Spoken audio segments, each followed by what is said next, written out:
بسم اللہ الرحمن الرحیم۔ السلام علیکم ڈیئر اسٹوڈنٹ، ہمارا آج کا ٹاپک ہے ایک فقیر اور سوداگر کی کہانی۔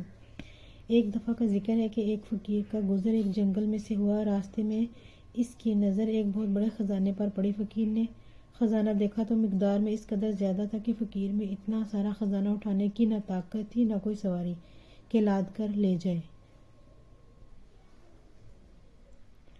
کچھ ہی دیر بعد ایک سوداگر کا بھی جنگل کے اسی راستے سے گزر ہوا، جو اپنا مال کہیں بیچ کر 8 خالی اونٹ لیے واپس گھر کو جا رہا تھا۔ فقیر نے سوداگر کو دیکھا تو اسے روک کر کہا کہ میں تمہیں اس شرط پہ خزانے کا پتہ بتاؤں گا کہ تم آدھے اونٹ یا 1/4 اونٹ جو خزانے سے لادے جائیں گے مجھے دو گے۔ سوداگر سنتے ہی آدھے اونٹ دینے پر راضی ہو گیا۔ فقیر نے خزانے کا پتہ بتایا اور اس کے 8 اونٹ خزانے سے لادے گئے، اور ایک چھوٹی سی ڈبیا تھی جس میں ایک بڑا قیمتی لال تھا، وہ فقیر نے خود اٹھا لی۔ سوداگر نے روپے اور اشرفیوں سے بھرے 4 اونٹ پہلے تو خوشی خوشی فقیر کے حوالے کر دیے، مگر دل میں خیال آیا کہ فقیر تو 1/4 حصے پر بھی راضی تھا، میں نے خواہ مخواہ نصف کہہ دیا، اب بھی اگر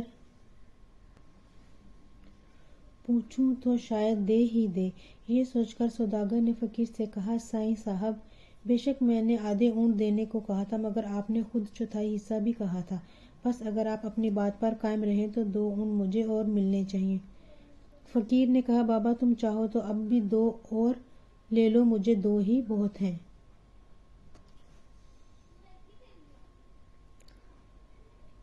سوداگر نے اپنے 4 اونٹوں کے ساتھ فقیر والے 2 اور ملا لیے، مگر لالچ نے اب بھی اسے چین نہ لینے دیا، اور فقیر سے کہا، سائیں مولا، آپ تو فقیر آدمی ہیں اور میں دنیا کا کتا، باقی 2 اونٹ بھی اگر آپ مجھے بخش دیں تو میرے بال بچے آپ کو دعائیں دیں گے۔ فقیر نے کہا، اچھا بابا، تمہاری یہی مرضی ہے تو یہ 2 بھی لے جاؤ۔